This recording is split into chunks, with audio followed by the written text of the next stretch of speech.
Hello there, and welcome to Manning the Fort. I'm Philip, and today I want to talk to you about commission painting for miniatures.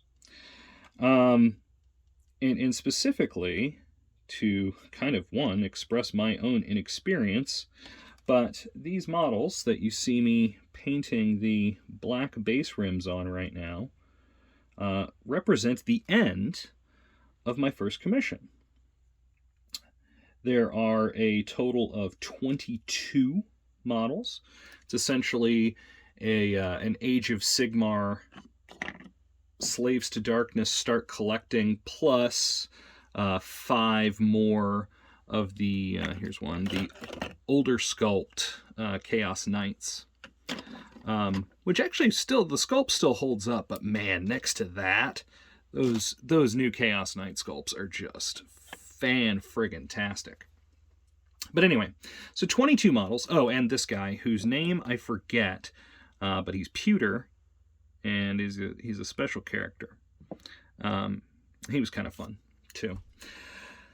So 22 models, and when I got started, before I accepted the commission, around 20 models was really sort of the high end, like very much at the high end of models I wanted to take on at once. Ideally, my commissions would be things like kill teams or, maybe a Blood Bowl team or something like that. Like 10 to 12 models, I think, is kind of the sweet spot, really. Because I, like many others, have a fair bit of hobby ADD. But it was my first commission. It was for a friend of a friend. So, I took it on at a, maybe a little bit below market rate. And I did that for a couple of reasons. One, like I said, friend of a friend. Well, sibling of a friend, actually. But, so, there was the kind of friends and family deal going on. But the other is it's my first commission. And while I've got a decent portfolio out there of stuff I've painted, I had yet to actually successfully complete a paint for pay deal. So I thought, well, we'll start off with this price range. Plus, client wanted, tabletop, but a tabletop and a bit, basically, which is, I think, kind of my wheelhouse, honestly, because I can crank models like that out very quickly. So let's talk about some things I learned. Both before starting the commission and during. And one of them has to do with pricing. I have a lot of friends who are kind of traditional medium artists, painting on canvas or two-dimensional kind of what when you sell. If you were to tell someone you were a painter, it's what they would picture. That's what these people do. And I know friends who are fiber artists, or mixed media and that sort of thing. And one thing that consistently comes up, no matter what medium an artist works in, is the labor that goes into art is always, always, always undervalued. Because if you're good enough that, someone says, hey, I want to pay you to paint something for me, no matter what that medium is, like they're acknowledging a certain level of skill within you. And that can vary. It could be just as simple as, hey, I need something to 3-color minimum for a tournament in the case of miniature painting, and I know you can handle that. But outside of that, like they're acknowledging that, hey, this person's got something going on. And we, as artists, and yes, we are artists, and if you're being commissioned, you're a professional artist, congratulations. We undervalue our labor. And so I watched a lot of videos before I took this commission. And one of the big pieces of advice I took away, and it's something that you'll hear, my girlfriend is getting into crocheting, and the crochet groups say the same thing, is remember to pay yourself. And there's a few different ways of going about that. I'm a little resistant, though I think it is probably the best way, but I just have a problem with talking about, paying myself like an actual wage. But even if you're not going that route, you should estimate about how many hours of brush time you're going to put into a project. And that sounds kind of simple, and it kind of is, but it kind of isn't. If you're at a point, say like these, I've never painted the only AOS models I've painted, period, are for Cursed City. I painted some Warhammer Fantasy back in the day, but wasn't really paying attention to how I painted back then. But I've never painted these guys. I've painted lots of 40K, especially lots of Space Marines, lots of Black Templars and other Imperial Fist successors and different kill teams and all that sort of stuff. So when it was coming time to make an estimate of how many hours I was going to spend, and thus how much I should charge, even at a discounted rate, I had some things to consider. Space Marine, like, as far as, size, these guys are, maybe actually a little bit, they're about the same as a Primaris Marine, I suppose. Maybe a little bit closer to a Firstborn Marine. But these guys have a lot of things on them that make them significantly more challenging in some ways. And so, and the biggest one being textures. So, like, take this guy. Take this guy I'm holding in my hand right now. And let's take, I don't have one done, but here's a test Marine I was working on just to test out some greens. Let's look at these two models. So, let's take a look at these two models. This Space Marine, how many materials are on this model? How many textures? How many surfaces? Well, the vast majority is his armor plating. And some of that armor is going to get different color. Like, say this guy was a salamander, all this, the bulk of it's going to be green. This shoulder pad is going to be black for the most part. The chest eagle back there, I would only paint about a third of on this guy because that's all you can see. But that's going to be a different color. The bolter's a different color. And the rubber's a different color. But as far as textures go, there's really only a couple. There's the tiny bits of metal on the bolt gun and on the chest eagle, and maybe a little bit on the helmet. But most of it's the ceramite armor. And, even like the gun casing is ceramite. Those finishes, those looks are all going to be the same. Now take this guy. Bog standard Chaos Warrior. Rank and file trooper, so I don't want to spend a lot of time on him because there's 9 of his best friends, plus 10 cavalry, plus the characters, and the characters are where I want to devote the most time. You got leather, you got steel, you got some kind of, brassy metal in a couple different places.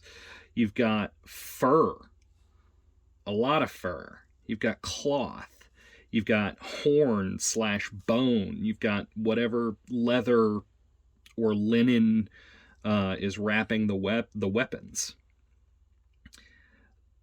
Not only are those different colors like they would be on the Space Marine, but they're different materials.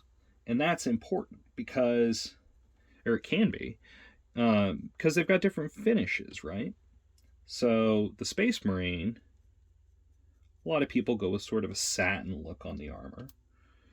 But if you want to, get in there, like you could go a little bit glossier on the chest eagle and a little bit more matte on the rubber.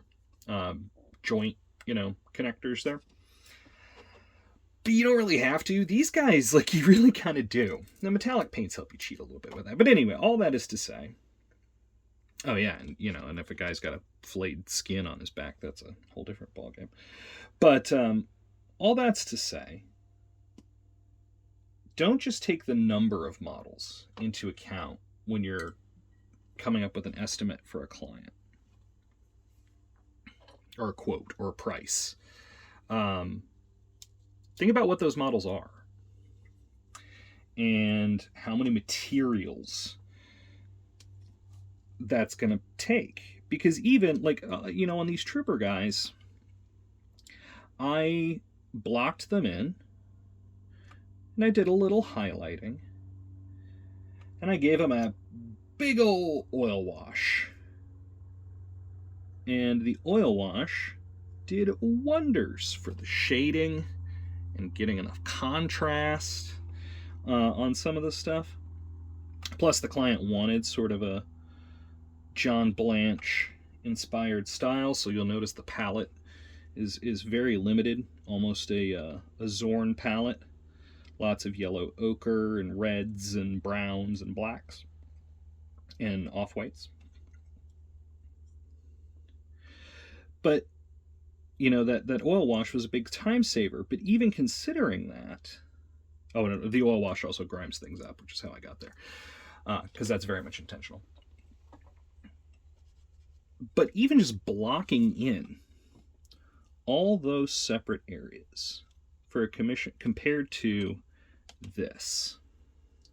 So that's Space Marine. And again, forgive the somewhat uneven green. It was late and I just kind of wanted to get the color down to take a look at it. But that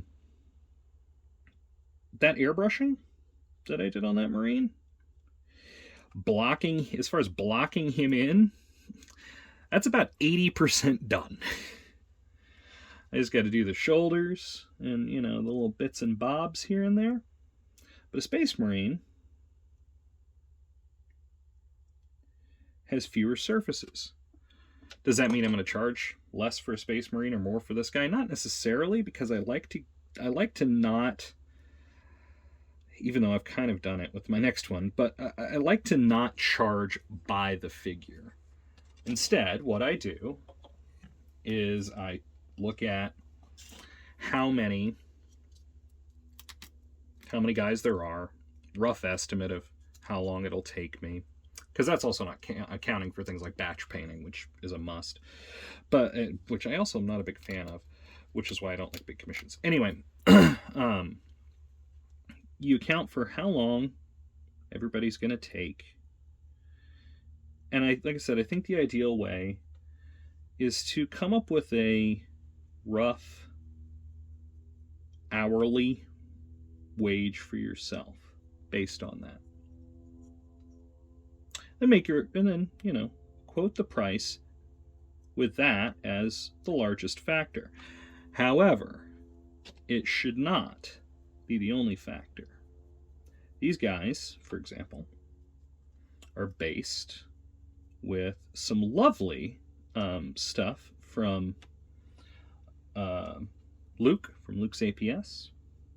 This is like a wasteland rubble, I think, or an urban rubble sort of basing material. It's really good. It's got a lot of nice variation in the size of the little pebbles and stuff that's in there, and the black, like not quite black of it is really quality. But anyway, I based these with that. And it looks great. Did a little dry brush over the top, put some tufts down. Looks good, but that takes time. And I think it might have actually, interestingly enough, been one of Luke's videos where he mentions when you're looking at pricing out a commission and pricing your time, consider stuff like that. Do you have to, are you assembling the models? That's the biggest one. These were already done.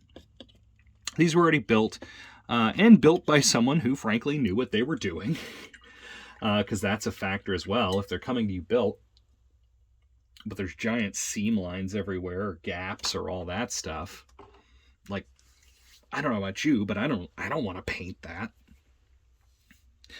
So are you assembling? And, you know, even the big commission painting studios, I think kind of the rule that a lot of people follow for assembling models is like half the box price. But that can be, I don't know, that can be kind of out there too. It can vary a lot. Some are easier than others. But definitely factor it in based on how long you think it's going to take you. And then budget yourself out some time. And then make your quote, make your price based on that. So that way, you know, I spent well under an hour each on these guys. And frankly, it kind of shows. They're not my best work. But you know what? You line... I need some more counter space here. But you line 10 of them up on the field as a unit with their little champion guy up front. And they look cohesive. You know, especially if you're looking at them from an angle where you can see the cloaks, you get that nice pop of red. It's actually a little tempting to go back and maybe even pull that up a little bit more. But I'm almost out of my time budget. Anyway, so yeah, less than an hour, well under an hour on these guys. These guys, they obviously take a lot longer. They're bigger. But I also was a little bit more careful going in and picking out certain details, and they got little heads all over them and stuff like that. But even then, I'm not spending really much more than an hour on each of those, as opposed to, you know, maybe half an hour on these. And I quoted my client based on 22 hours of work. Really, I was anticipating about 20, but it was my first time, so I gave myself a little cushion, but I wasn't going to charge him for 22 because I figured 20 is what it should take. All that's to say, that gave me more time. That meant when I came to the very end, when I finished all these knights, you know, and I spent a little bit more times on the newer sculpts with the cloaks and fancy stuff than I did the old school guys.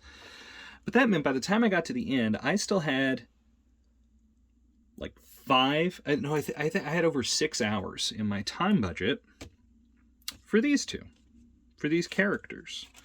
And this guy's a foot character, so there's really only so much you can do, but I tell you what, he looks pretty friggin' cool with those guys. But the vast majority of time I spent on what's going to be kind of the centerpiece model of the Force here. The Chaos Lord on Karkadarka. I was able to paint everything else to what I thought was a good tabletop standard, and then spend some extra time on this guy while staying within my time budget. So I was able to go through and do things like the fun little OSL on little bits of his weapons and armor, you know, and take a little bit more time being careful with the oil washes and stuff like that on his cloak. I did go back on this guy and re-highlight his cloak because he's the character. Like, you plonk these 22 guys down on the table, this is the cat you're looking at, you know?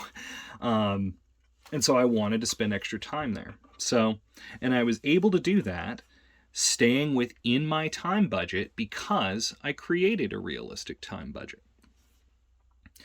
So that's, I guess, 2 pieces of advice there for this retrospective on this first commission. 1, know what you're getting into and how long it's going to take you, roughly. And if you don't have a good idea yet, maybe paint some more.